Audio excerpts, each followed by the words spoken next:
Hey, y'all, I'm Shane Sams. Thank you so much for listening to my podcast today. For those who may not know, I'm a self-employed, location-independent, family-focused entrepreneur, and I make my entire living online. That was my dream when I started my business, but this podcast is not about me. I started this podcast to help you find success too by interviewing some of the biggest authors, influencers, and entrepreneurs on the planet. My mission is to unlock their strategies and tactics that my guests use to succeed so you can go out and find your success as well. Which brings me to my guest today, the pressure washing king, Jason Geiman, and he is a true online business master. Now, I met Jason a few years ago at one of my live events, and when he started out, he had nothing.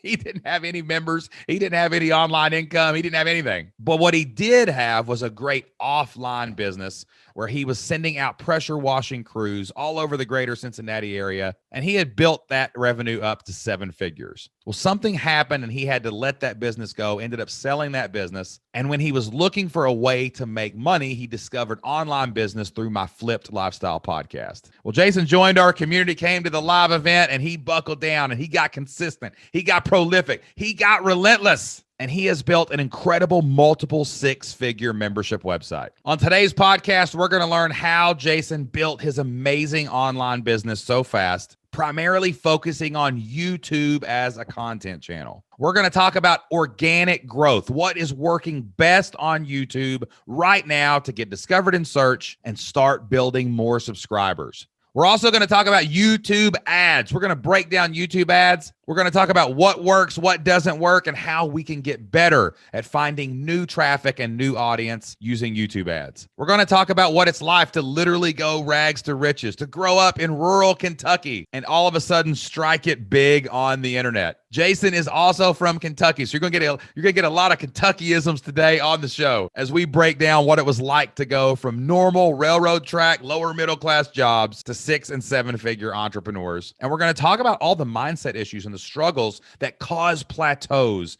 in your business. We're going to help you understand what to look for as you're growing, as you get stuck, so that you can move past those obstacles and those mindset problems and start your business growing again. And we're going to tread into dangerous, shark-infested waters, y'all, because we're going to talk about what it's like to work with our wives as business partners, because Jason also works with his wife every single day. I love Jason Geiman. He's a great guy, awesome husband, awesome entrepreneur, awesome dad, and I know he's going to help you elevate your game today. We go deep on this episode of the podcast. You're going to learn so much. I know it's going to help you out. So sit back, grab yourself a notebook and a pen so you can take notes, pour yourself a cup of coffee or a big old mason jar of sweet tea, and enjoy the show.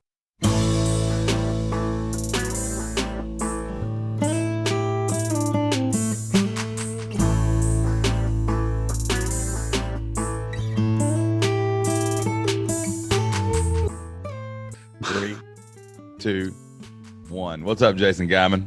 Not much. I'm glad to be here. Excited. The pressure washing king himself gracing the podcast. Right. And I think you might be the first Kentuckian I've ever had on the podcast with me. I'm pretty sure it's true. We got 2 Kentuckians on the show today, man. Really? Yeah, man. What part of Kentucky did you grow up in? Northern Kentucky. Originally from Campbell County, and then we moved. I've been to Boone County for since I was about 10 years old. So that's awesome, man. Yeah, man. Well, I'm never leaving. I don't know about you, man. I'm Southeast Kentucky, born and raised. Up here at the Florence, y'all. That's right, man. You got the Florence, y'all. Yeah. What was it? Anna Joe asked me one time. We were driving through Florence, and she goes, "Why does that water tower say y'all?" And I said, "Because it's awesome." That's why. Yeah. Well, you know the technical reason why it's Florence, y'all, don't you? I do not know this story. So originally it was supposed to be the Florence Mall, but it wasn't done at the time. And so they was not allowed to put the mall on there. So they went ahead and put Florence, y'all on it. And then it became like an iconic thing that everybody in the state of Kentucky knows about. You know? Everybody that drives up and down 75 knows about. You think you'll live in Kentucky forever? I don't know. I'm about tired of the cold weather, so Jocelyn's goal is to become a snowbird. She wants to come, and she wants to convince everybody to like do Thanksgiving and Christmas together around Thanksgiving time, and we just do that in November, and then we leave in December, and we stay gone through our birthdays in March. Then we come home in April. That's I would mission. love that, but my oldest daughter is in soccer, and that's kind of that's screwing me right now. Cheerleading, that freaking cheerleading stuff, man. I love my kids' activities, and I'll tell you this for real, dude. I love cheerleading. Cheerleading, since we've gotten into it over the last few years, it's the best sport. There's no other sport that it's. I want to say it's the best sport because I still love football and I love other things. It's just unique, like the way it works. Like it's all team. Like there's no individual effort. Like if one girl doesn't do her job, somebody falls off the top of a pyramid, right? And like when you go to a competition, man, these girls practice like 20 hours a week to go out on stage for like 2 minutes. And some competitions, man, we're going to a competition in Tennessee this weekend. Some competitions are you get one performance. Sometimes they're two. Like you get 2 tries at it. Not this one. This is the U.S. Finals, last competition of the year before the World Championships at Disney Summit. You got one chance to get a jacket, and it's over. Like that, the pressure. Like I feel it when I'm walking up to the stage, man. I just want to die because like I can't imagine what the kids are feeling. You know? Especially from people from BFE, Kentucky, where you all are down there, right? Yeah, man. I mean, I didn't know. I mean, I thought cheerleaders were just on the sidelines. I didn't know what it was. I didn't know this was like a thing. And it's not just a thing, dude. There's this company. You talk about business. There's this company called Varsity, and the pandemic has really slaughtered them. It's been bad. So Varsity started buying all the other cheerleading competitions. Like imagine if you just started going around buying all the pressure washers, right? And you just became a monopoly. That's what they did. And they own UCA. There's all kinds of different little cheerleading names, but they kept all the names on them. So it looks like it's like Hardee's and Carl's Jr. Nobody knows they're the same place. And man, it's like a $3 billion with a B, like dollar empire. And dude, I see it when I walk in there, man.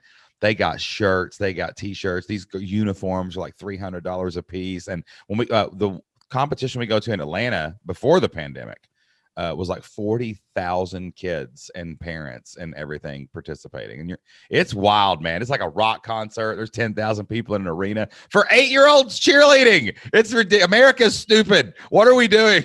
It's ridiculous. But soccer is like that too. It just consumes your whole life. Right. It does. And my youngest daughter is actually in dance, which she's going to start cheerleading here soon. Not competitive, but just run from dance. Does she go do the dance competitions?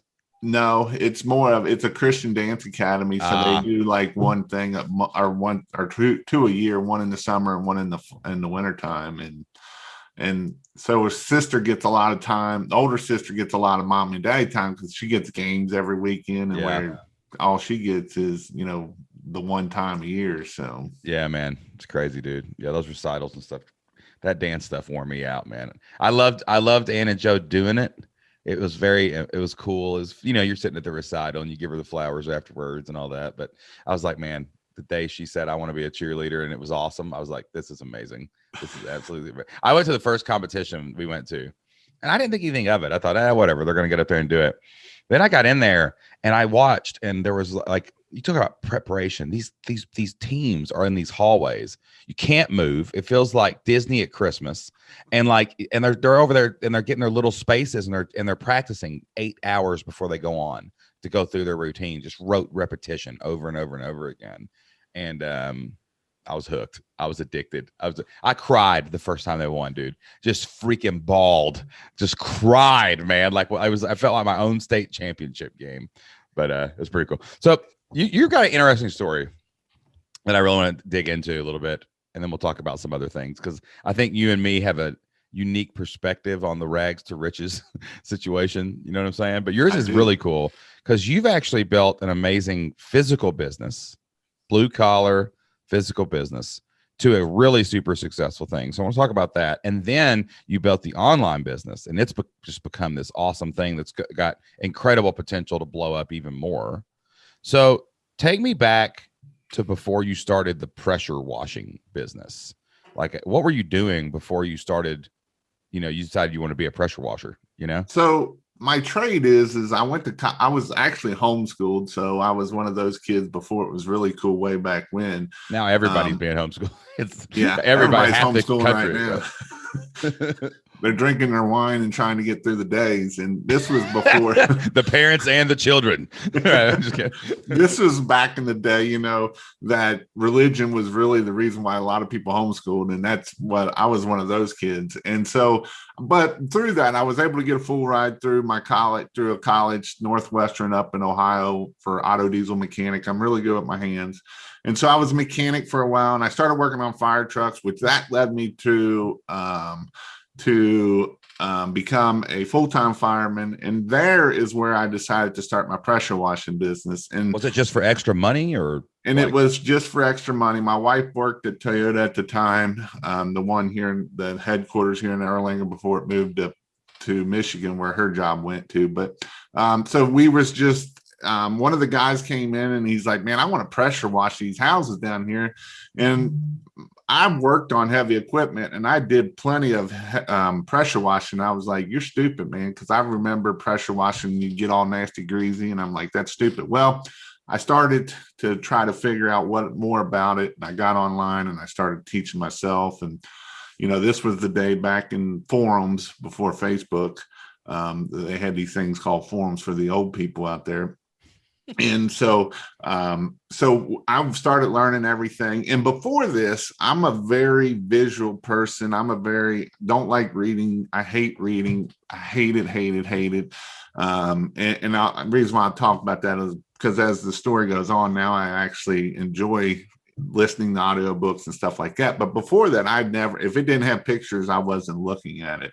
And so I started learning about pressure washing. Well, pressure washing is the easy side of things. That's the easy part of the business, and that's what, I grew my business to over $1 million up here in Cincinnati, greater Cincinnati area as a service business. And that's the easy part is the pressure washing. The part that's the hard part, and it doesn't matter if we're talking about local business or if we're talking about the other side of even online business, is the marketing side of things. And so that is where I really started pushing my local business, was through the marketing, doing Google AdWords, Google My Business, and all of that kind of stuff, and doing local SEO and stuff like that. And that is what grew my pressure washing business to that $1 million. Now, did you hire a bunch of people? You had people working for you doing this, right? You would send out teams to do the pressure washing while you guys got the gigs and started learning how to actually get the word out, correct?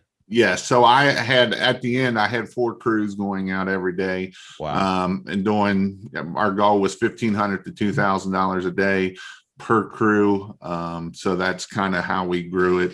And yes, that allowed us to get to the next level. And by us doing that is getting out of the business and starting working on the business. And so my side of the things was really marketing. I enjoyed, I went down the road and, there's SEO out there, and SEO is snake oil at the end of the day. There's a lot of people that sell SEO. And I'd probably spent $5,000 before I figured out that these people were full of crap. A lot of people. I'm not going to say everybody is, but there's a lot of snake oil out there. Dude, I heard a great thing the other day. Like when we think of SEO, like here's the way I think about it, and you probably think about it similar now. I first think, like, what are humans feeling and thinking and typing in the computer? That's the only thing I really care about SEO. And then I do have to think, like, well, what are the concepts, the big picture things that the algorithm would look for? Like just the titles, the strategies. But I was listening to a podcast. There's an awesome podcast called The Lex Fridman Show. And he was talking to a guy about the YouTube algorithm. And these guys are like computer science geeks. They're just like going to town on it. Like me and you talk about marketing, and they're like, they don't even understand YouTube itself. No one at Google or YouTube actually even understands how the algorithm works. It's so powerful and it's so big and it's so monstrous. Like there's not a human alive that actually understands why your recommended things are your recommended things. Like they understand the principles of it, but nobody can figure it out. So like it is crazy that gurus would come up and say, I know exactly how to rank to number one. And some people do get there, but it is weird, man. Like you say that, like, do you really, the people that built it don't do it, but you do? Come on, bro. Come at me, bro. I don't know about that. You know what I'm saying? Especially on the local side. The local side is a little bit different than the online side. It's all the same at the end because we're still trying to feel that, we're still finding those pain points of customers and stuff like that. And the local side, there's people out there all the time being like, well, we get you, but it takes time. It takes 6-12 months. Well, I've spent $5,000 already. And I'm like, we're not showing up. We're not getting jobs. What do I need to do? And so that's when I started really, getting more educated about the online space. I got my pressure wash Cincinnati. It still ranks number one, and it hasn't been touched in about 3 or 4 years since I've sold it. And, and so that shows you that if you put a lot of hard work into it, sometimes it will rank and stuff like that. And I wonder too, though, if that's like, there's an interesting connection there. Like when you're doing like your blog, or you're doing like anything that you're trying to rank in a search engine, YouTube especially, because YouTube is weird. I don't know. It works so different than the blog posts. But like Elementary Librarian was like that. Like we just went to number one and dominated it and never went away, no matter what happened. And I don't think it was because we were so savvy in 2012 about SEO. It was because we focused on really, really good content. Like Jocelyn really focused on every single blog post. So it was really good content. The content actually solved problems. It was hyper relevant, like to everything that librarians were actually going through, right? And people used it. Like the time on page was really long on those websites, whether it was my football coaching site or whatever. Like it wasn't like 6 seconds and out like normal blog posts. It was like, no, this is the thing I was looking for. So I wonder if that's really the human element. Like if you just focused more on that. Like you're focusing on the local area, what people really need, and then you go out and actually do a great job pressure washing. So they forget you next year. They go back to the website, and that's more relevant. You came back, right? Yep. So I think it's just the combination of service and thinking about your customer. That's how you really find the right people on the internet, right? Yeah, and there's a great book about that too. Of They Ask You Answer from Marcus Sheraton that talks about getting that information that what are they asking? And he grew a big pool company business, and it's the same thing. And he was saying in the book that there was people that would read like 300 pages of his blogs and stuff. They would just go down the rabbit hole of just keep getting deeper and deeper because he was giving the information that they wanted to know. Yeah, whether it's pressure washing, online business, freaking anything, you just got to give them. You got to answer their question. I actually said this accidentally at the first Flip Your Life Live event. It wasn't in my original script, but someone said something, and I was answering. I can't remember if it was during a presentation or I was answering another question, but I said out loud, you're actually, how like people say like you're one funnel away, you're one ad away. I mean, you can speak today's on ads because we can't get none of them to work half the time. But like everybody says that you're one ad away, and we're all just throwing mud on the wall. Let's get realistic. But someone said something, and I said you're actually only one question away from somebody giving you money. And I said that out loud, dude. And was that the one? I can't remember if were you at the first one or the second one? I was at the second one. You're the second one. This was at the first one. And I said this. I have never seen anything like that happen in a room. I said that out loud. You're one question away, answering one question away from someone giving you money, whether it's first money or next month's retention. Everyone in the room started ruffling and whispering to each other and wrote. I saw like every head in the room look down and start writing in their notebook. And I was like, oh my gosh, and I started saying it. I said it 2 or 3 times in a row because I recognized like I had said something accidentally profound, right? And it's what you're saying here. It's like when we're trying to get ranked on Google or we're trying to get found in Facebook or we're trying to whatever, answer the questions that your people have. Mm-hmm. And if you answer them more and better, people will give you money. That's just the way it is. Well, and then so from going there, I went into the YouTube, and that's kind of how I grew my membership is through the YouTube. Is I've been pushing the YouTube for the last 2 years, or actually about 3 or 4 years. But the last 2 years is when I kind of got listening to you of being prolific, being relentless, and being consistently. I'm putting I'm putting about 4 YouTube videos a week up, different things. And again, a lot of it is just how to build equipment, how to I know the more I've done it, I've taken classes on it, the more I've kind of figure out, what are people looking for? And then even as YouTube evolves, it's more about storytelling. If you can tell a good story, I mean, you can hold people's attention. And so even learning, the hero's journey and taking that and putting it into a video of having the villain and, having the victor and all of that stuff goes a long way into growing your YouTube channel. So let's back up 1 second here. So you come to pressure washing. One, I love episodes like this because it's amazing. I mean, you see all the people in our community too. And it's awesome to see guys like you arise up in the community and start from nothing and build something crazy online. It's just so impressive what you guys have built. And so you hear about this online thing. Was it you're not really wanting to get out of the pressure washing business at this time? You're just wanting to see if you can add additional revenue, or were you like, wow, I think I'd rather do that? How did you, and then this was before the YouTube and the membership and everything. What was the thought process of adding online income to the offline stuff? So it was kind of, I've been listening to you since probably 2015. And it was kind of one of those things of, I wanted it originally to add it to the pressure washing business that I had at the time. And then at 2018, my business partner decided he wanted out. So then that's when we had to sell the business. And then that's when I had to go all in on, let's get this membership working. And so that was in August. And then in September or October, whenever Flip Lifestyle Live was, that year. So this was a true pivot. This was hey, we've been doing this, but something changed in the dynamics with my partner. So we decided, hey, let's just all leave it behind and go. But now you've found this other stream of income, so you can go on and you decide to go all in on YouTube. So this is fascinating. So how did you grow your YouTube channel? Like, how did you, we talk about being consistent, prolific, or relentless. That's like the baseline stuff.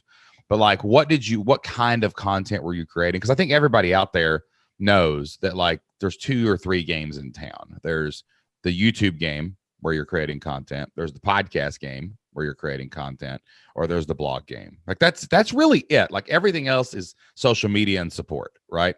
So like you can grow an audience on social media like LinkedIn and Facebook and things like that, but you're still making audio, video, or text, and the 3 search engines that run those are podcasts and that. So like, why YouTube, and how did you initially start out deciding to grow it? Just, I'm going to make more videos than everybody else, or what? No. So when we went to Flip Life, I went, and from there I was doing YouTube videos so often I wasn't being really consistent, prolific, or any of that. So I had started, and the start of that year, I'd kind of made a goal of doing one a week, and I kind of fell off of that. And so when that came, I started doing lives, YouTube lives. So I started doing 1 YouTube live a week, and that made it all the way up to January. And in January, I really went all in. I put everything down. So I went to 2 lives a week and 2 videos a week. Wow. And I just hammered hard on that, and it just took off, and that's what I've still been doing. I'm trying to get out of the hamster wheel of a little bit of trying to get to the ad side of things versus just, pumping, just keep pumping content out. What got more attention, the lives or the edited videos? This is an interesting concept. One, I think it's amazing how we always try to look for the secrets and the tricks, but usually brute force is the best way to do it. And we're like, hey, we want more downloads. We'll add a podcast and more people will find you. Hey, we want more video views. We'll add a video. But what do you think worked better? The edited, thought out, planned videos, or the lives? Like, what gave you more ROI on your time? I believe the ROI is giving me more on the ROI side of things, just because the lives. Did you say the lives? The lives are, because that's kind of where people can come in, ask questions. I'm usually giving education for about 20 to 30 minutes, and then I'll just sit there and answer questions for 20 to 30 minutes. And I think that's one of the things that not a lot of people will do. And that's reason why that has helped me out so much to be able to grow. I'm getting anywhere from 100 to 150 people every Sunday night and Thursday night a lot of times. So wow. It's kind of like you always say, you put 100 people in a room. That's what it basically is at the end of the day. Yeah, it's like you're going to a conference and speaking on stage every Sunday. And, at a 10% close rate, you could get 10 new trials or 10 new people on your email list or 10 new anything out of that room based on how you structure everything, and they're always Q&A, or do you teach too? A lot of times I'll get a question that I'll answer, and I'll go in depth a little bit of, the biggest one that I have to deal with is the mindset on any time anybody starting a new business is hard. The mindset of being able to charge $400 versus a $99 guy. And so I'll hit those hard of, and just tell people, and you do the same thing. Yes, you can do it. There's nothing special about me. I mean, I've got people that, with the pandemic made over $100,000 last year. And there's one guy was a chef. Another guy is a firefighter. There's nothing special. I got one guy in Florida did over $150,000 and he's doing it's part-time, but when I say part-time, he's still probably putting in 40 hours, 50 hours a week on the pressure washing, but he's also a full-time firefighter on top of it. So. Wow. But he's making a ton of extra money, man. And that's really interesting because, we all on YouTube's, here's our YouTube strategy that we did. So I think this is good because I think I'm doing this. I'm making a mistake not focusing more on YouTube because I think YouTube, if it's not the future of what people should be doing to create content, it's at least you should be putting half your time in it if you're a podcaster, because podcaster, the algorithm can change. You know what I mean? But we post Q&As on there, but they're recorded. And we grew our YouTube channel last year. Don't get me wrong. I mean, we've got a lot more views now. I'm just going for views. I've not really focused on subscribers yet because I want views. I just want to come up kind of the SEO type strategy. Like I know if I answer a question, somebody's going to do it. And we almost doubled our views in a year, right? But when you do that live component and you're willing to differentiate yourself and you're just accessible, it's going to make people pay more attention to you. And also what you said was really fascinating about how you do the lives, how you actually produce the lives, you actually make the lives out there. You're focused on inspiration, motivation, and mindset, which is going to push people to the next level. You've got to break down all those objections first. But my YouTube channel is a lot of the Q&As come from our member calls. So these are more technical, like how do I do the sales page? What do I charge for my membership? But I think if we would focus more on the mindset, then our YouTube channel would probably grow more because that's what people are probably typing into Google or YouTube. You know what I'm saying? And that's a lot and I just started doing podcasts this past year too of, and that's my Sunday night live is usually I bring another person on, whether it's somebody that's been in the industry forever or they're just starting out. It's hard to get the people just starting out because they're too afraid that, they're not there. They don't know. But those are the people that I love helping the most because I can get the most success out of those people of getting them to that next level, building that confidence, getting them to understand that they can do it, and I think that's the part that I like the most. And that's the reason why I like putting that on to podcast. And, my podcast is starting to blow up. I don't know if I'm getting any traffic from it yet, but that's just one of those. What are you hosting on? You hosting on Buzzsprout? Buzzsprout may have this. I just found this thing on Libsyn. Listen to this. It's crazy. Podbean has it too. So there's a thing called dynamic ad insertion and ad stitching. I think we've talked a little bit about this in the mastermind group, but we set this up this week. We should have it activated by Friday, and we're going to be able to do time relevant ads. So I can record a 1-minute thing that says, hey, this is Shane. I've got a webinar on May 15th. where I'm going to be answering these 3 questions. Love for you to go there.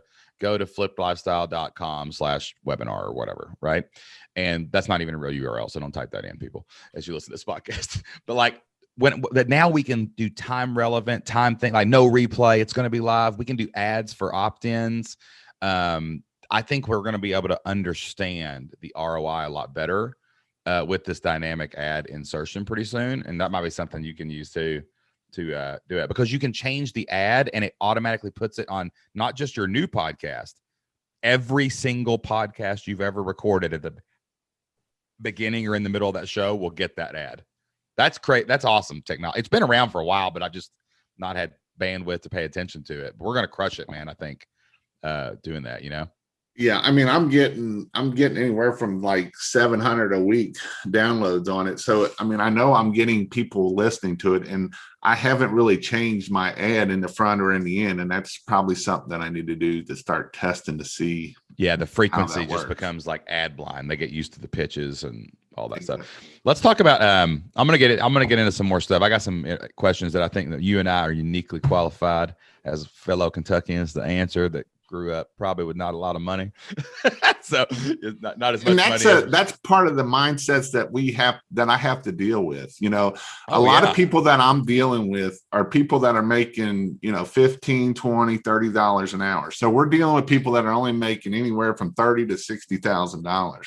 And to deal with those mindsets and I've had to deal with them, and I'm still dealing with them. The poor mentality is a mindset that, the religion mindset of, money is evil, no, the love of money. You charge the little old lady $400 to pressure wash her house. How dare you? Yeah, but it costs $350 to get the truck there, people.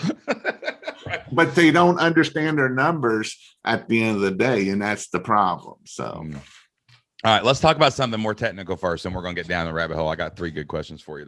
Everybody's going to laugh when we start talking about these questions here, man. All right, I'm playing a little seed for later to keep everybody on the hook. So me and you have been wrestling with YouTube ads and Facebook ads. And, it's funny because we're all good and bad at some things. Now, I do have some traction going on my Facebook ads right now. We've got an opt-in, dude. We're getting emails, which in our space, this is ridiculous. As of right now, we're getting like probably a dozen a day on not much. We just got like $25 a day going right now because we're starting to ramp up. I got one converting at $3 an email, which for us is insane to get $3 an email. And I've got one going, right? But the YouTube ads and the Facebook ads are a weird game, but you have to figure it out to get to the next level. Like the ad game itself is just like you've grown your business with ads and, pressure washing business things. What do you think but I want to focus on the YouTube ads based on what we've been looking at over the last, few months. What do you think the biggest difference is? What's the separation between the ads and why it's so hard to get these YouTube ads to convert, but it's so much easier to get the content to get in front of people and get people, right? You can only grow so far with content, but like, what do you feel like right now after some experience with the YouTube ads is kind of the hard part about it? I'm ready to put a bomb on it and just destroy all architecture of YouTube ads, man. It's so frustrating. Like we got we have 10 smart people in a room and we have talked about this, man. And like everybody's talking about it. And but it really is hard to get those YouTube ads to convert. And I can't figure out why. And then it makes me want to think down because see, I'm pretty decent at Google ads. You're awesome at ads in general. I'm good at AdWords in general. I can get pressure washing business all day long for these pressure washers, but for me to get business for myself is like a nightmare. And so the YouTube side of things, I mean, I understand the pitch and I've been watching videos and trying to learn and different things and, the pitch and all of that kind of stuff and hammering down. But it's one of those things that, I mean, and it's not like I haven't spent money. I've probably spent $2 or $3 grand on. Oh, you've done and your videos. You went out and produced them, recorded them, edited them. You know what I'm saying? And you've put. I mean, we've looked at them together. It's a weird thing. I wonder if it's like this. Like I'm thinking about our conversation today. And anybody else, if y'all run YouTube ads out there, holler at us. We're real good at organic YouTube over here, but it's the YouTube ads that we're struggling with, people. But hey, it's entrepreneurship. You got to figure it out. But like the YouTube ads themselves, I wonder if it wouldn't be better, like your videos about mindset that are just like, Hey, it's Jason. Got a question from Bob today. He's asking, hey man, is it really, are we really doing an ethical thing here, charging $400 for whatever? And then you just answer like a mindset question, and almost like it's like a Trojan horse. Like they look for that question, they find the video, but you're in front of it, so you get to answer the question first. I'm wondering if something like even more real and more organic wouldn't be the way that you would do it there, instead of like Facebook. You're kind of expecting to see commercials like on Right. Facebook Watch, because it's like interruption marketing. That's how they do it. But YouTube is like, dude, I'm here to look for the answer, and you got in my way of my answer. I wonder if that would work better than even the commercials themselves. You ever tried that?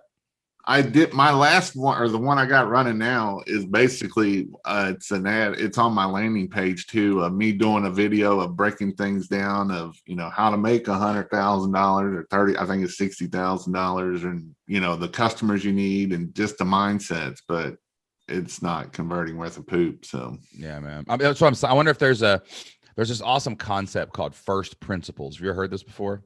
So like Elon Musk, is first principles basically you keep breaking apart a problem until it's the smallest thing is true, right? So Elon Musk wanted to buy a rocket so they could send people into space. So he went to Russia and they wanted like $65 million for a rocket. And he's like, good Lord Almighty, I ain't paying you $65 million for a rocket. And I'm sure he said it just like that. Right. So what he did was, though, he get physics and engineering and people like that. They try to remove all bias by doing these first principles exercises. So he said, well, what's a rocket made of? So they broke down all the parts, where you got this motor and this engine and this wing. He goes, what are those parts made of? Well, this is made of, this component. Well, what are those things made of? So you get down to the part where it's like, well, this is made of 20 tons of aluminum, and this is made of 42 tons of steel, and this is a pound of cobalt or whatever. They just keep breaking it down. So he gets it down and he breaks it, and he's got all the pieces, the raw materials basically. And he's like, oh, well, we can buy all those raw materials for $2 million. Now all we have to do is figure out how to put it back together. Right. So that's it though. That's what they did. And that's like first principles kind of thinking, So I wonder if breaking it down like that, like you look at the ads that aren't working, right? Like it's more of these ads, like it's like high level, deep strategy. But we look at where success is, like what do we know is true? Well, we know when we answer a mindset question, people respond. And then you go back one step farther. Oh, well, but wait a minute. I bet people are typing in these mindset questions. Oh, if that's what people are watching, wouldn't it make sense that the ad game would also be the same? Why should it be different on YouTube specifically? I'm not talking about Facebook, right? So I wonder, I may test this, dude. I may go find my best question. I might find my highest ranking question that I've ever done on my YouTube channel, which is a 5-minute video answering a specific question. I'm going to go see what I'm actually ranking for, and I may just run some ads to that, because I do have a pitch at the end of every single Q&A. And I wonder if that would be better than just a big produced ad, because that is an ad, and you're going to see. That's the problem that I'm dealing with is, and then maybe I need to look at more of this of, the people that are searching for, or my biggest videos are how to pressure wash a house, how to start a pressure washing business. Maybe I need to just hammer on more of those too, and break it down of let's use this first principles methodology on that question, like how to pressure wash a house. That's my number one video right now. Okay, so what would be the real question, right? It's like going to the doctor. My head hurts. Well, you've got a tumor. Like they're going to dig down and find the truth of why your head's hurting, right? I think I'm dehydrated. No, you're not, right? Or whatever. You know what I'm saying? So like if you look at that question, they are thinking big picture. They're thinking how to pressure wash a house, right? So if you start like breaking that question down, what are the parts of that? Well, what are the potential answers, or what made them think that question? Maybe they were driving home and they saw a guy pressure washing a house, and it occurred to them, I could make extra money doing that. So maybe then they occurred to them, man, if I only had $500 a month or something like that, like how can I get, so maybe it's like, how do I get a pressure washing job? What is the question you could hijack there and answer quickly, right? And start your video with, I bet you're wondering how to pressure wash a house. And then you can pivot Two, but the first thing you need to do, or how to make money pressure washing or whatever it is. But the first thing you have to do is get a good pressure washer or something like that. I don't know what the answer is. These answers aren't easy like you just think of them. It's like you sit with a notebook and a pad, a cup of coffee, and you got music in your ears and you're just thinking for hours at a time. But if you could hijack that question better, hijack's a terrible word, but hijack, then they would watch your video and get the actual answer they need. Like, you know what I'm saying? Like, what's the fundamental truth behind how to start a pressure washing business? Why are they thinking that? What is the mindset issue that's stopping them? I don't know. I don't know what that is, but that would be an interesting way to try to run a YouTube video, is just don't do this big produced commercial. Just be like, okay, they searched for this. I'm going to start with that. But as the doctor, I'm going to pivot to what I actually need to tell them. But it's like a Q&A. It's not like a thing. I don't know. I'm just thinking out loud here. What do you think? No, and I agree on that. And that's probably what I need to hit on even more, because a lot of times people come into my group wanting to know how to pressure wash, and that's not the most important part, but that's what they think is important, and that's kind of where, because I can do marketing videos, I can do that, and they don't do near as good as how to pressure wash. Yeah. Yeah. That's weird. And maybe, okay, this is fascinating. Let's say we're getting to something here. So the raw material there is they want to learn how to swing the hammer. That's what they want. And that's what they're looking for. Right. And it's in relation to the business, of course. They know that that's a goal, but they think to themselves, well, shouldn't I know how to do this first? It's almost like in online business, people always think they have to build their website first. I don't know what in the world. I think it's just because website companies are really good at marketing.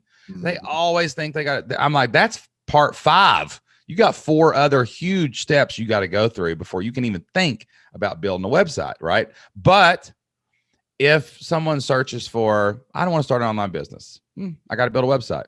How to build a website. And I want to get in front of that on YouTube. I can't go in and go, you think you need a website, but I'm going to tell you how it is. Sit down, children. I'm going to tell you the truth. Right now, I have to go in and go, here's how you build a website. Or like, how do I price my membership? That's the second question people always ask. I'm like, you ain't even got a membership to price built and you want to price it? What are you talking about? And really the real thing is I got to answer that question to even build the trust. Right. And we do that with our content, but we don't always do that with our ads. And I wonder if there's a first principle there. That's the atom that builds the wood, that builds the house, is answer their freaking question and quit trying to tell them what you think they need to know. Even if you can get it in with the hook, you know what I mean? Get in that first 10 or 20 second hook that you got to really reel them in with the hook side of things. Yeah. You could answer a question like that too. Like let's say that I know that someone wants to start an online business or a membership, and they type in like how to price my product or how to price my membership. I could be like, hey, I bet you're wondering how to price your membership. That's a great question. What we have found after coaching hundreds of people, you just charge $1 million and it charge $1 million, sign right up. Just right, exactly. But like, just tell them something like, normally you can charge 25, 50, or 100. Here's why you can do each of those things. Now, look, we know how to price a membership now, but the next thing you need to do is X. Let me show you how to do that in my next video. Click here. And then it like pulls them into your fold more, but it's like not really selling or getting an opt-in or anything. There's something there to that. I think, like, can you answer their specific question instead of one of these freaking crazy ads that everybody hits skip on to make that work better on YouTube? It's interesting. Well, and I think that's the importance of that 5 seconds of you got to make something that's crazy that they're willing to listen to. You almost have to say, it seems like you almost have to say their question back to them. Mm-hmm. You know how like a good school teacher, like we're taught that in college, like it's like when someone says like, hey teacher, what is 2 + 2? 2 + 2 is a great question. Right. The answer is 4. Here's why. Like that, just repeating their question back to them almost says to them, this video is actually what you thought it was, what you were looking for, even though there's a video after this that you saw in search. Right. Yep. So I think I'm going to test some of this. I like this is valuable. I think there's something to it, like building those audiences first and not going straight for the opt-in, or the opt-in exists. Like you can make them click to a page. That's the next step. but that video has an opt-in on it. So like that's a good way to get the opt-in too, because you're building like it's not really, it's a funnel, but you're just building it slower. You're slowing down a little bit. And then here's I know most people say that the side of things of trying to do it in that do it before the videos versus the actual video itself. I wonder if we did, and I haven't ran many videos of this. I've ran a few, but I've never had much luck. I didn't do no how-to videos or nothing like that. Maybe that's what I need to do, of, how to start a pressure washing business, have a 5-10 minute business as an ad, or, that's showing up, and see if I can pull anything more that way. That would be retargeting, but I would think like how to start your pressure washer would be a good ad. Like how do you freaking even turn one on? Right. And you're like, like someone says like, how to start a pressure washing business, and your video is like, man, I bet you want to start a pressure washing business. But here's one of the things that hangs people up. Do you even know how to turn on the pressure washer? So give me 10 seconds. I'm going to show you how, then we'll get you to your next video, or I can show you how to do more of this stuff. Right. And you just like have this real quick cut. You put the hose on here. It's like one of those TikTok videos where they teach you how to cook a chicken, and they do it in like 5 seconds.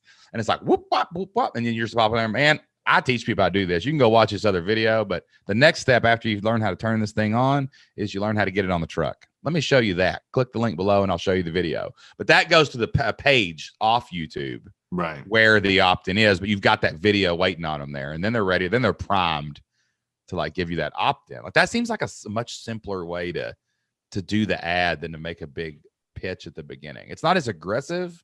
I think that's more for retargeting, the aggressive stuff.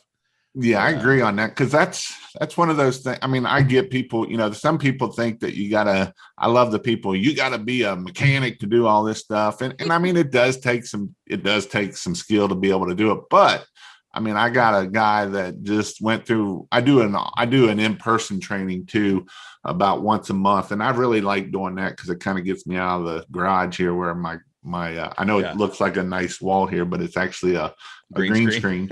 And, but, I can get to meet people and just to get out of the house now that I've fully retired from the firehouse. But, he's a male nurse, and he's like, I've never touched a pressure washer before. Yeah. Yeah. But it's something you can figure out. It's a system. You got a system that does it. Exactly. And I would rather have somebody that got some business sense than a person that's got the technician mind. You can teach the technique stuff, but to run a business, you got to have a different kind of mentality. It's the book E-Myth. I'm sure you've read E-Myth. Oh yeah. But, having that technician mindset. The chef shouldn't be in charge of the restaurant most of the time. Most of the time. It's a hard nut to crack, man, but we're going to crack that nut, son. All right. I hope so, because I'm getting tired of making so much content. So, dude, I'm telling you, man. But this gives you, I see that's interesting too. It gives you a way to, you sucked me back in the rabbit hole. I was at the lip trying to crawl out of that rabbit hole. You just grabbed my foot and pulled me right back down. But everybody else is like, keep going, YouTube. But like these Q&As that we do, I work an hour and a half and I can record 15 Q&As. That's 15 YouTube videos. So I can do 2 Q&As a month and have a video every day of the month. We've had like 900 videos posted or something now on YouTube. It's crazy.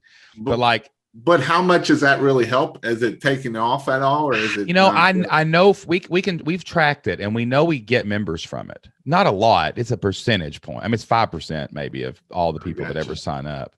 But it's just right now, it's just like we're keeping it busy for when we're ready to focus on it. But what would be good is be prolific. Like, for example, like go post these daily videos. That's daily. Right. Then look at them once a week. Which one was the best traction last week? Maybe one gets 1,000 views and one gets 10. Who knows? Right. And just take that and take that video and edit it and put a little pitch on the end. Well, they all have a pitch anyway. And like throw that up as an ad. And it's like, if you think about it as you're doing the Q&A, you can always be like, repeat the question at the beginning. It's a great question, how to start a pressure washer. That's a great question. Let me answer that for you. You answer it, and then you can turn that into an ad. And as long as it leads to the next step, you might have a better ad, right? Because it's more organic that way. So that might be a way to do ads, is take all that old content you've already created and we just put money behind it. Right. Especially if it's a good video, but it didn't really take off because the YouTube algorithm didn't like it. That's right. That's right. So we rolled up our sleeves. It didn't work. It's time. I got 2 videos. They're pretty much the same. They talk about the same thing. One's got 200,000 views. This one's got like 5,000 views. So. Yeah, man. That's what I'm saying. So you take that 200,000 video and you turn it into a an ad, a recommended video. You get it over on the sidebar. You get it in front of other people's ads, and like maybe you can hijack some of the traffic. right? You know. Yeah. All right. So there's two. I got a couple of good questions. All right. So we'll talk about this one first. Then we'll talk about our wives. All right. So being guys from Kentucky, grew up in small towns, small counties, and, you know, we see our fair share of poverty in our areas. And I never wanted for anything, but I never had a lot. You know what I'm saying? I couldn't get, just my mom and dad couldn't give me everything I wanted. You know, I started driving a car in, you know, the mid 90s, but I was driving one from the mid 80s. Let's be realistic. You know what I'm saying? And sometimes we had this old car, we called it the Tank, and it was this massive, like 1972 Buick. I mean, it looked like an aircraft carrier. You could put a couple drones on the back of it. And dude, I used to have to, sometimes my car would break down. I'd have to drive the Tank to school. And I was so embarrassed. It was so, I would park behind the Votech school and walk around to get in because I was just like, oh God, I got to drive the Tank to school. But it's so stupid. Should have done that. But like, what have you learned on the other side of entrepreneurship now? One, you grew this amazing physical real world business that had great revenue and a great living. And two, we've both now seen what's possible. I mean, you can make as much money in a month as a lot of people make in a year if you know, for probably half the work, let's be honest. Right. Has that opened your eyes to anything, changed anything, the way you look at the world or the way your kids are being raised, or like, how does that affect you guys? Like now that we're on the other side of this, and to be fair to everybody out there, me and Jason are still trying to figure this out. So like, what do you think about that on the other side of it? It's tough. It's hard. You know, the mindset issues that I still deal with, you know, the being able, it's tough and it's amazing all at the same time. You know, my daughter is in, she's on the Cincinnati United Premier, so Cup. It's the top 10 in the country. We would have never been able to do that if it wasn't for the online business and overcoming those mindsets. What are some of those mindset issues that helped you provide that opportunity? Like you had to get up, that you have to still fight every day, you know, like, you know, it's just hard it's one of those things. You look at your bank account and it's just bringing in money every day as you're doing stuff. And it's one of those things of getting around. The biggest thing that has helped me more than anything is getting around like-minded people. Now, I'm kind of a introvert. I'm not really an introvert, but I don't have a lot of friends per se, that, you know, that I can go. I have one really good friend that's my best friend. And other than that, I don't have a lot. But what has helped me is I'm in some groups and masterminds and stuff like that, where I am in around those people that I am the low dog. And that's a good thing to be, because you can always grow up versus going down. And that has helped probably my mindset of seeing what they do and how they act. And how they interact and how to be able to keep moving on and not be overwhelmed by it. Yeah, man. You know what I've been trying to do lately? You know, masterminds are important for business for sure. Like you need people doing the same kinds of businesses, right? Like if you're an insurance agent, you should have a mastermind of other insurance agents. I don't care if they're your competitors, because you all have to talk to each other, because only you can get what you do, right? And like lawyers, whatever it is, right? But especially online entrepreneurs, because it's such a weird world, you know? I'll tell you what I've been doing lately. It's really helped me. As I've matured as a business owner, and especially after I turned 40, I'm 43 now. And I started, my kids are teenage. I'm getting in the teenage zone of things, and they're growing, and the life has become vastly more complicated with Flipped Lifestyle growing and so many people and a team and a family and everything else. I have been really seeking out mentors and masterminds of much older people. I've been looking for people who have college age kids, right? I've been looking for people who have businesses that are transforming, where they're really evolving out of things, and they're doing but not that they're retiring. I never want to retire. I want to die with a pen and a paper in my hand, planning tomorrow, right? I'm serious. I do not, retirement is not a word that I'm not stopping. I'm a shark. I'm going to keep going, right? Because if I stop, I'll drown, you know? But I've been trying to like put myself in life. I've been looking at life people better. Like when I see a mastermind, I'm not like, I want to get in there because they're successful. I'm going to be like, whoa, that dude is successful and he's still married and he's got good kids and he's got goals and he's got dreams, right? Like one guy I respect a lot, and he's probably listening to this because he likes this podcast, is Dan Miller. Dan, I love you, man. You're amazing. Like watching guys like Dan Miller and Aaron Walkers and people like that, like Michael Hyatt's, and like guys that love their families, you know, and keep setting goals and keep having dreams. Like that's really what you got to look for if you're gonna, like, especially when you don't come from success. Well, I'm not saying that. My dad was he's a successful guy, but like you don't come from money. You don't come from this, and you're not, and you don't understand how to juggle these variables of, like, it is weird getting up every day and money appearing. Like it's not when you're used to waiting for a paycheck every 2 weeks. Like you wake up every day in the membership game, guys, and like, you know, like you'll just have $5,000 just out of nowhere, and it'll just be like, where did that come from? Why did that happen? I got paid today. I don't have to wait for it. Now I got to pay other people, but because they help me make it. But like all those things that keep getting added to your plate. Right. And I think that's what holds people back. Like some people get comfortable in that routine of not having all these things to quote unquote worry about or excel at. And that's what helps me get past that mindset issue, man. It's just like looking ahead at wise. I'm looking for wisdom, not knowledge at this point. And I wish I'd done it sooner, you know?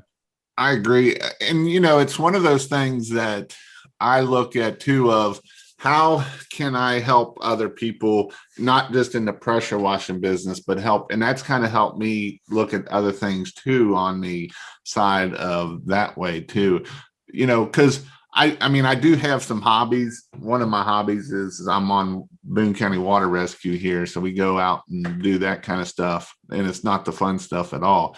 But, you know, and that's kind of helps with my mindset there. But just the mindset of the poor mentality is it's hard to get out of that mindset when that's what you've been growing up with. And, you know, I really haven't been successful. I mean, you know, we did $1 million business in pressure washing, but you know, as well as I do, when you're in a business like that, you made $1 million, but you know, 950 of it went out. That's right, man. Yeah. And you're working 60 hours a week to do it. You know what I mean? Exactly. It can easily creep on you like that. Another way that I fight the worst plateau we ever hit was right around $40,000 a month when we were doing elementary librarian, because we fell into this dangerous trap. Okay, that was when we crossed the threshold in my mind of literally making more a month than my teaching job. So this weird, two things happened. Me and Jocelyn have identified this looking back at it. Number one, we really got complacent, I think. We got to a place where we were like, this is ridiculous. Like this was not even remotely on our radar was possible a couple years ago. So it was like you had been transported to another planet. Right. So we're making that and we're doing that and we're looking at that and we're just like cruise control at that point. But here's the problem. Entropy takes over. And if you're not growing, you're dying. That's the most true thing I've ever heard in my life. Because as soon as you rest and stop trying to grow and you're like, I'm putting it on cruise control, I'm retiring, right? Like in my 30s. No, you're not. No, you're not. No, you're not. That's when that problem happens, complacency. So if you're growing up to that, guys, right now, get ready. You think you're special, snowflake, but you ain't, and you're going to get there. That's where I'm at right now. Right, I know. I mean, seriously, I've been at about 30,000 for about the last 6-7 months. I know, man. And you're like, I can get up and go get in my car and go get a coffee and not do anything, right? And then you just get stuck, and it's so weird, man. I hear this all the time. So that's a weird plateau to be in the complacency side of things, right? And then the other. That at the same time, at that plateau, we experienced a weird, what does Jocelyn call it? She has a word for this. She says, like you want to return to the status quo. These new pressures emerge when you're trying to impact the world and you're trying to grow your business. And it's these weird pressures that, honest to God, y'all, nobody tells you about in school. It's not their fault, but your parents didn't know about it. They don't know about it. They never experienced it. And probably based on math, 80% of humans don't get to experience these pressures and these weird things that appear in your life when you're trying to impact the world and grow your business. So there's this part of our life that wants to return back to the old equilibrium. When you feel it's like you've figured out, there's two ways I could describe this. It's like how you figured out how to kill a saber-toothed tiger if you were a caveman. You're like, I got the saber-toothed tiger. I kill those things every time. And then you're like, I wonder if there's anything good to eat in the other valley. And you go over there and there's a T-Rex.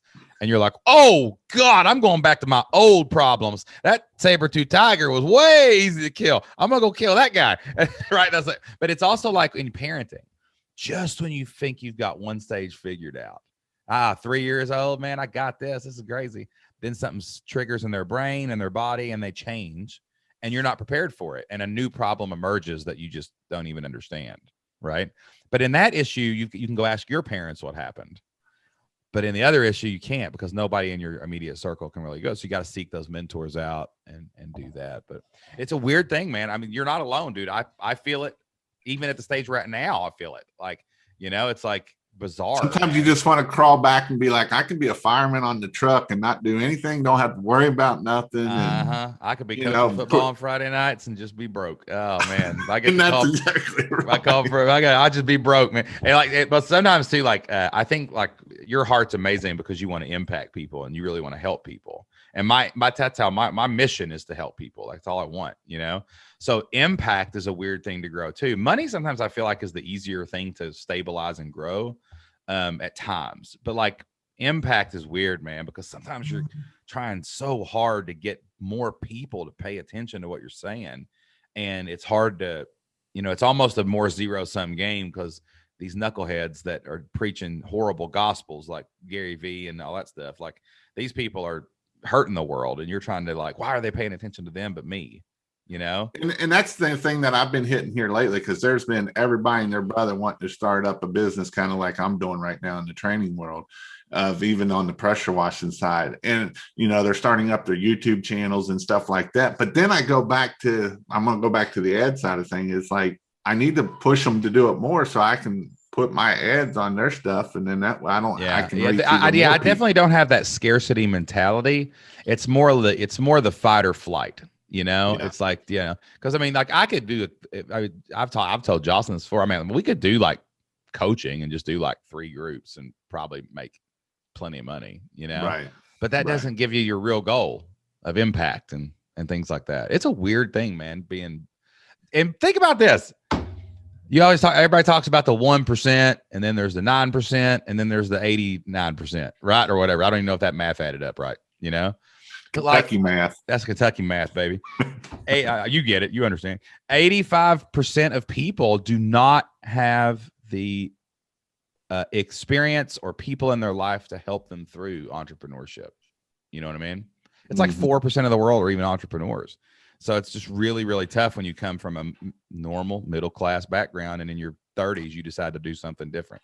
Well, and I just read a book here recently, and that kind of ties this to a little bit of, of finding the who, not how. Finding who can I put in those spots and let them do it. Because when I do the how and I try to do it all myself and we fall back to that. Back to that. That's horrible.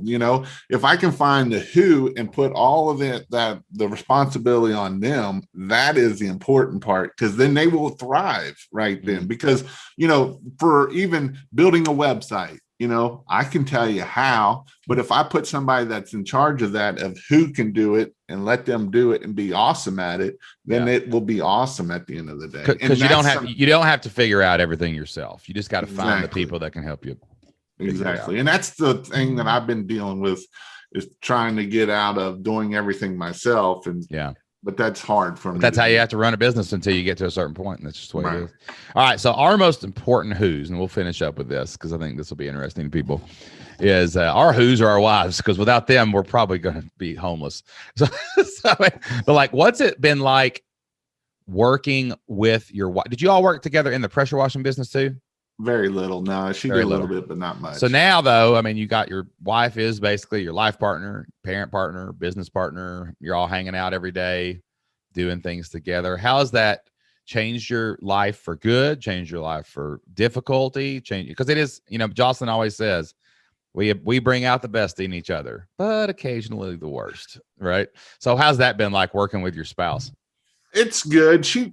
I would love for her to do more in the business side of things, but we homeschool our kids, and she's a full-time wife or, housekeeper and all the other things that we probably need to start figuring out how to hire that out, but can't find nobody. But on the side of it, we became a lot closer. We go over the business, some of the stresses. One of the stressors for her is the whole, she does all the accounting and numbers and all of that kind of stuff. And, trying to figure out, with dealing with our accountant and all of the stuff that goes. Seeing every dollar going in and out is stressful. Like, well, it doesn't matter if you're winning. It's stressful. Trying to figure out where to put this money so you're not paying buku loads of money in taxes either. Yes, sir. Living through your business, as my CPA tells me. But it's hard, at the end of the day. It's really hard when you're dealing with the numbers that we've been dealing with. And so that's the hard part. But the good part of it is we have become closer. I'll go do a training and I'll be gone, and my kids are like, "Where's Daddy at?" Because I'm always home now. And that's a weird thing too, like being with everybody all the time. But it's been amazing to see, especially my youngest daughter.